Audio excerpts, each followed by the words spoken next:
Dear friends, कैसे हैं आप सब। उम्मीद करती हूँ कि आप लोग अच्छे नहीं बल्कि बहुत अच्छे होंगे। सबसे पहले मैं अपने हर बढ़ते हुए सब्सक्राइबर को थैंक्स कहती हूँ, जिनकी वजह से मुझे आगे बढ़ने का मोटिवेशन मिलता है।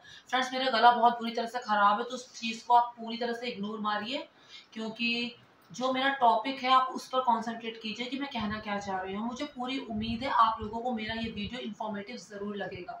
फिर चाह तो रही थी मैं गणेश चतुर्थी से रिलेटेड वीडियो बनाना, लेकिन समाज में इतनी कुरीतियाँ फैली हुई हैं, इंसान चांद तक पहुंच गया, लेकिन कुछ चीजें पुरानी इतनी ज्यादा बद से बदतर हो गई हैं। जो 70s 80s में होता था वो अब 25th सेंचुरी में होने लगा है। तो हमारा भी एक दायित्व बनता है कि धर्मवत आचरण कर रहे अच्छी बात है, लेकिन समाज में अपना एक योगदान देना, समाज के हित में अपना एक योगदान देना, ये भी एक धर्मवत आचरण है। फ्रेंड्स, जब ये नीला ड्रम ये केस सामने आया था, नीला जहर सामने आया था, इसके अलावा सोनम का केस सामने आया था, इसके अलावा अतुल कुमार घोष का केस सामने आया था, इस तरह के जब दूसरे केसेस सामने आए थे तब लोगों ने कहा था बेकार ही कहते हो बेटी बचाओ बेटी बचाओ।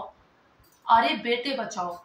फ्रेंड्स, अगर किसी आदमी को मारना है ना, तो उसके लिए कोई रीजन चाहिए होता है, कोई बड़ा कारण चाहिए होता है।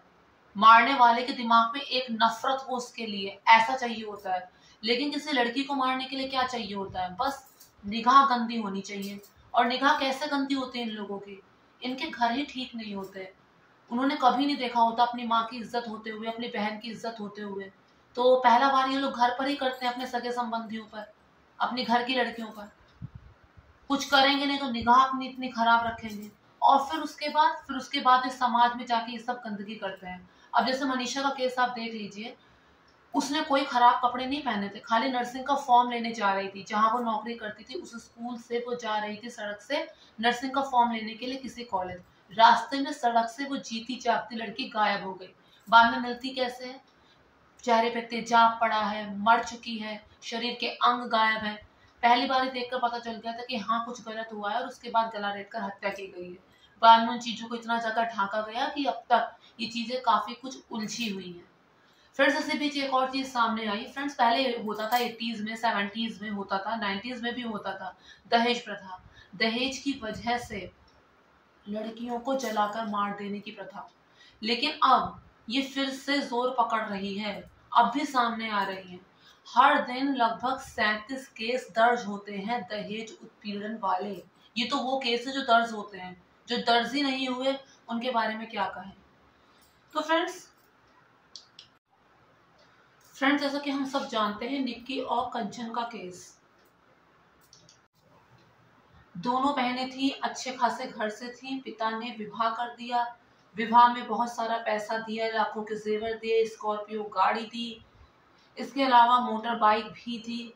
लेकिन उन लोगों का मुंह खुलता चला गया। शादी के बाद इन दोनों बहनों को बहुत ज्यादा मारा पीटा गया, प्रताड़ित किया गया कि वो और दहेज लेकर आए और पैसे लेकर आए। बार बार इनका मुंह खुलता चला गया। जितनी डिमांड उनकी पूरी की जा सकती थी, माँ बाप लगे रहे, पूरा करते रहे, लेकिन उसके बाद भी इनका मुंह बंद नहीं हुआ। लड़कियों ने घर आकर शिकायत भी की, कुछ टाइम तक ये मायके भी आए, लेकिन समझा बुझा के माता पिता ने इन्हें वापस लौटा दिया। अगर ना लौटाया होता तो ना तो उनकी इतनी दुर्दशा होती और निक्की आज जिंदा होती। तो फ्रेंड्स, इसमें किसकी गलती थी इसके बारे में हम बाद में बात करेंगे, लेकिन फ्रेंड्स कुछ बातें जो अभी मैं कहना चाहती हूँ वो ये। फ्रेंड्स, जब तक देने वाले अपने हाथ पीछे नहीं करेंगे, तब तक मांगने वाले का मुंह तो बंद नहीं होगा। जितना पैसा जोड़ा जाता है लड़कियों की शादी के लिए, उतना पैसा लगाया जाना चाहिए उन्हें सशक्त बनाने के लिए। बाद में जिसे करनी है करे, नहीं करनी तो ना करे।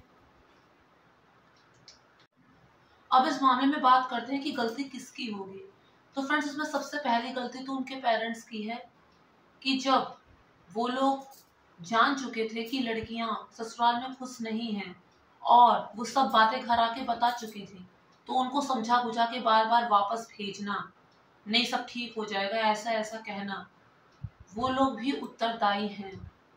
दूसरा दोष उन लड़कियों का है, वो लड़कियां बोल्ड थी, पढ़ी लिखी थी, आत्मनिर्भर थी, अपना ब्यूटी पार्लर चलाती थी।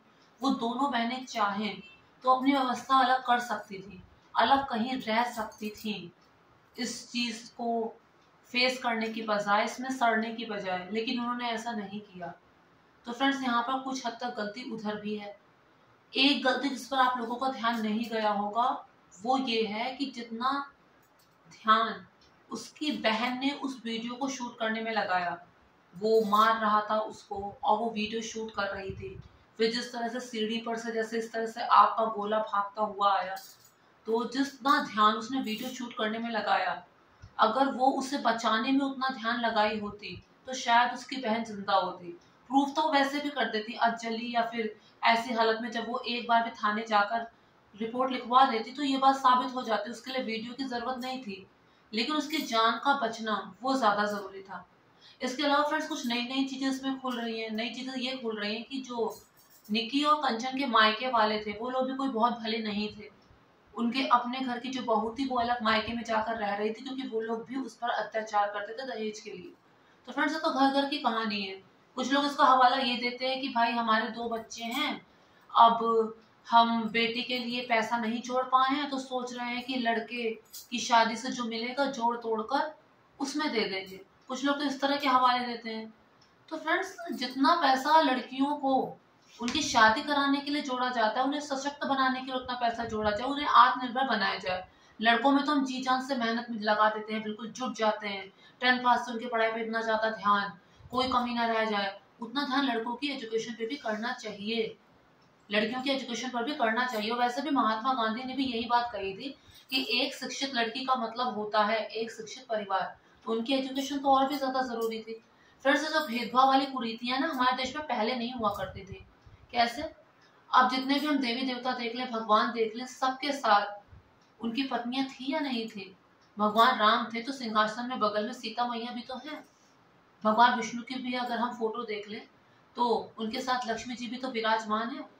ये सब शुरू हुआ था जब से मुगल आए थे, और उन्हीं की ये चीज इतना ज्यादा भारतीयों पर हावी हो गई कि अब लड़कियों की एजुकेशन तो दरकिनार ही हो गई, सिर्फ नाम के लिए पढ़ाना। तो फ्रेंड्स ये चीजें ठीक नहीं और इनके बारे में सोचना चाहिए। तो फ्रेंड्स मैं उम्मीद करती हूँ आप लोगों को मेरा वीडियो पसंद आया होगा। अगर पसंद आया तो मेरे चैनल को सब्सक्राइब, वीडियो को लाइक और शेयर जरूर कीजिए। Thank you friends, thank you so much.